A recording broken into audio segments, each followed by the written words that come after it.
Hello વિદ્યાર્થી મિત્રો, હું છું જી મેડમ સાઇના ક્લાસીસ યુટ્યુબ ફેમિલીમાં તમારું સ્વાગત કરું છું. વિદ્યાર્થી મિત્રો, આજે હું વિષય સંસ્કૃતની અંદર સમાસ લઈને આવી છે. તો આપણે તત્પુરુષ સમાસના પેટા પ્રકાર શીખીએ. વિદ્યાર્થી મિત્રો, અગાઉ વિડીયોની અંદર મેં તમને તત્પુરુષની વ્યાખ્યા આપી અને તત્પુરુષ સમાસ કોને કહેવાય એ પણ વિડીયો મેં તમને બતાવેલો છે વિદ્યાર્થી મિત્રો. અને એના પેટા પ્રકાર આપણે પહેલો પેટા પ્રકાર જોયો કે દ્વિતીય તત્પુરુષ સમાસ. આજે એનો વિદ્યાર્થી મિત્રો તૃતીય તત્પુરુષ સમાસના પેટા પ્રકાર જોવાનો છે કે ભાઈ એ સમાસની અંદર આપણે કઈ રીતે ખ્યાલ આવે કે તૃતીય તત્પુરુષ સમાસ અને આપણે ઓળખી શકીએ. બરાબર, તો આપણે વિડીયાને કરીએ શરૂઆત. વિદ્યાર્થી મિત્રો, જો તમે ચેનલમાં હોય તો ચેનલ સબસ્ક્રાઈબ કરી લેજો, જેથી અવારનવાર અમારા વિડીયો તમને મળી રહેશે. તો વિદ્યાર્થી મિત્રો, તૃતીય તત્પુરુષ સમાસ એટલે શું? બરાબર, તો કે ભાઈ તૃતીય એટલે કે કરણ.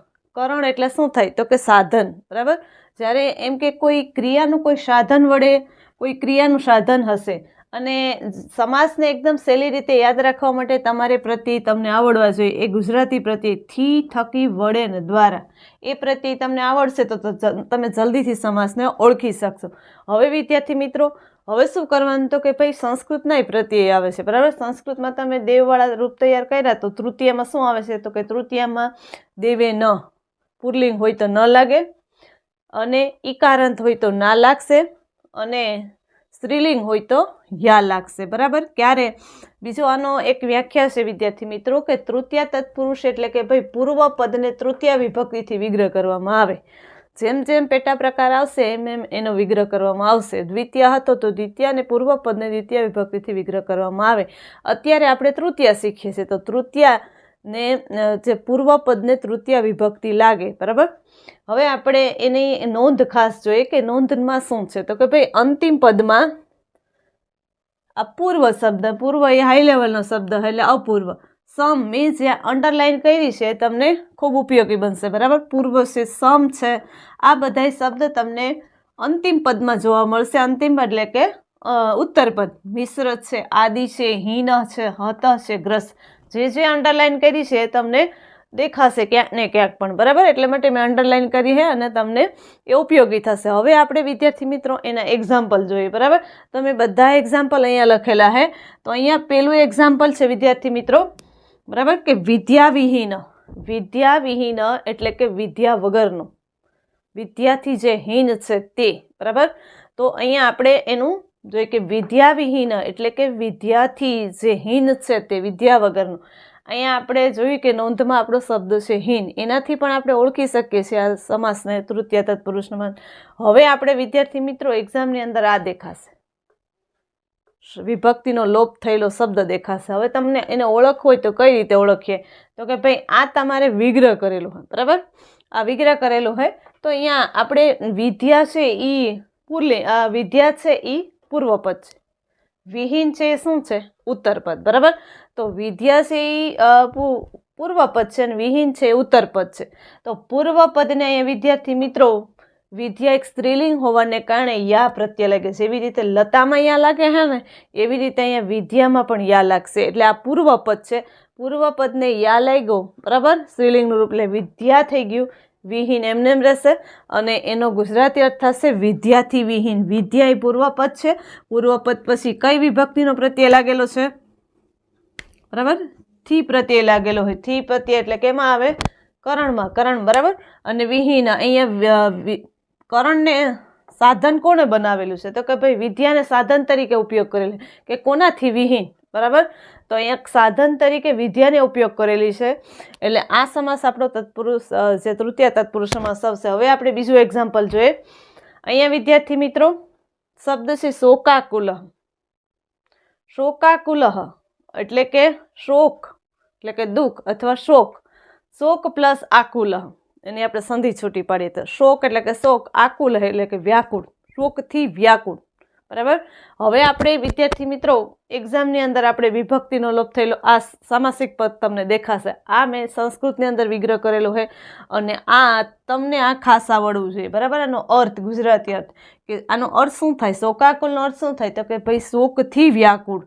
શોક છે એ પૂર્વપદ છે, આ પૂર્વપદ છે અને આ ઉત્તરપદ છે. પૂર્વપદને કઈ વિભક્તિનો પ્રત્યય લાગેલો છે? થી. બરાબર, એટલે અને વ્યાકુળ, કોનાથી વ્યાકુળ? તો કે શોકથી વ્યાકુળ, દુઃખથી વ્યાકુળ. અને વિદ્યાર્થી મિત્રો બીજું અહીંયા આપણે સંસ્કૃત રીતે લોપ જોઈએ તો શોક છે એ પૂર્વપદ છે. પૂર્વપદને વિભક્તિનો પ્રત્યય તૃતીય વિભક્તિનો પ્રત્યય લાગશે. એટલે વિદ્યાર્થી મિત્રો અહીંયા શોક છે એ પુલ્લિંગ શબ્દ હોવાને કારણે અહીંયા થઈ ગયું શોકેન. જેમ દેવેનમાં ન આવે એવી રીતે અહીંયા પુલ્લિંગ શબ્દ હોવાને કારણે શોકેન આકુલઃ. બરાબર. એટલે આ તૃતીય તત્પુરુષ સમાસ થાય શોકથી વ્યાકુળ, કે જેમાં શોકને એક સાધન તરીકે ઉપયોગ કરેલો હોય કે કોનાથી વ્યાકુળ છે? તો કે દુઃખથી વ્યાકુળ, શોકથી વ્યાકુળ. એટલે આ સમાસ તૃતીય તત્પુરુષ સમાસ આવે. ટૂંકમાં કહેવાનો મતલબ આવે કે કોઈ પણ રીતે કોઈ વસ્તુને કે કોઈ અંગોને, બરાબર, કે અહીંયા સાધન તરીકે ઉપયોગ કરેલો હશે એ તૃતીય તત્પુરુષ સમાસ આવે વિદ્યાર્થી મિત્રો. હવે આપણે બીજું એક્ઝામ્પલ જોઈએ. ઉપકાર હત, બરાબર. ઉપકાર એ પૂર્વપદ છે, હત એ ઉત્તરપદ છે. એટલે ઉપકારથી હણાયેલો, ઉપકાર એટલે ઉપકાર, હત એટલે હણાયેલો, ઉપકારથી હણાયેલો, બરાબર. અને અહીંયા મેં ગુજરાતી અર્થ લખેલો છે ઉપકારથી હણાયેલો. આ પૂર્વપદ છે, આ ઉત્તરપદ છે. કોનાથી હણાયેલો છે? તો કે ભાઈ ઉપકારથી, બરાબર. પૂર્વપદ પછી થી પ્રત્યય લાગેલો છે અને અહીંયા હણાવવાની વાત છે એટલે કે ઉપકારને એક સાધન તરીકે ઉપયોગ લીધેલો છે. એક ક્રિયાનું સાધન છે અહીંયા કે ભાઈ કોનાથી હણાયેલો છે? તો કે ઉપકારથી. અને એટલા માટે વિદ્યાર્થી મિત્રો તૃતીય તત્પુરુષ સમાસ આવે. અને અહીંયા છે આપણે એનો વિભક્તિથી આપણે પૂર્વપદને તૃતીય વિભક્તિનો પ્રત્યય લગાડીએ, બરાબર. ઉપકાર એ પુલ્લિંગ શબ્દ છે. પુલ્લિંગ શબ્દ હોવાને કારણે અહીંયા અણ પ્રત્યય લાગેલું છે. ઉપકારેણ હત થશે, બરાબર. અણનો અહીંયા નની જગ્યાએ અણ પણ આવી શકે. રામેણ, રામેન, એવી રીતે. તો અહીંયા ઉપકારેણ હત એટલે ઉપકારથી હણાયેલો, ઉપકારને એક સાધન તરીકે ઉપયોગ કરેલો એટલે તૃતીય તત્પુરુષ સમાસ થાય, બરાબર. હવે વિદ્યાર્થી મિત્રો એના પછીનો શબ્દ છે ઝાલબદ્ધાહ. ઝાલ એટલે કે ઝાડ અને બદ્ધાહ એટલે કે બંધાયેલા. કોનાથી બંધાયેલા? તો કે ઝાડથી બંધાયેલા, બરાબર. આ એનો અર્થ આપેલો હોય ઝાડથી બંધાયેલા. ઝાડ છે એ પૂર્વપદ છે અને બંધાયેલા શું છે?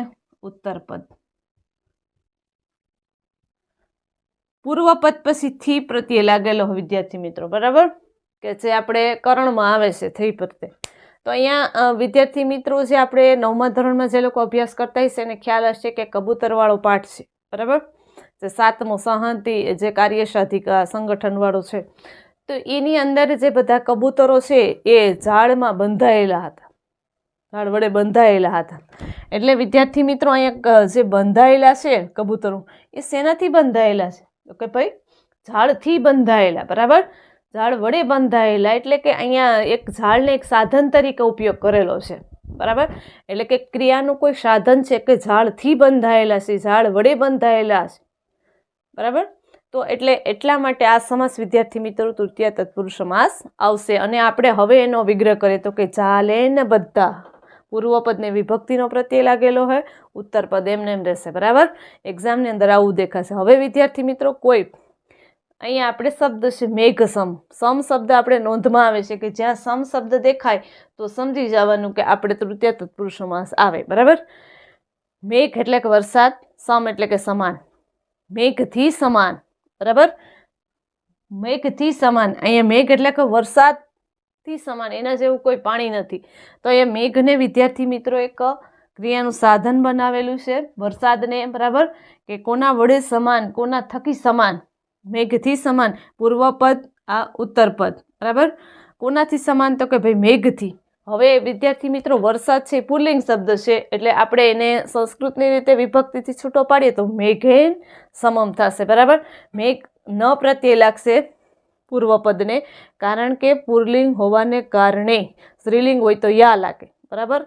મેઘ એટલે કે વરસાદ. વરસાદ છે એ પુલ્લિંગ શબ્દ હોવાને કારણે વિભક્તિનો પ્રત્યય ન લાગશે. સ્ત્રીલિંગ હોય તો આપણે કેમ અહીંયા યા લાગ્યું હતું.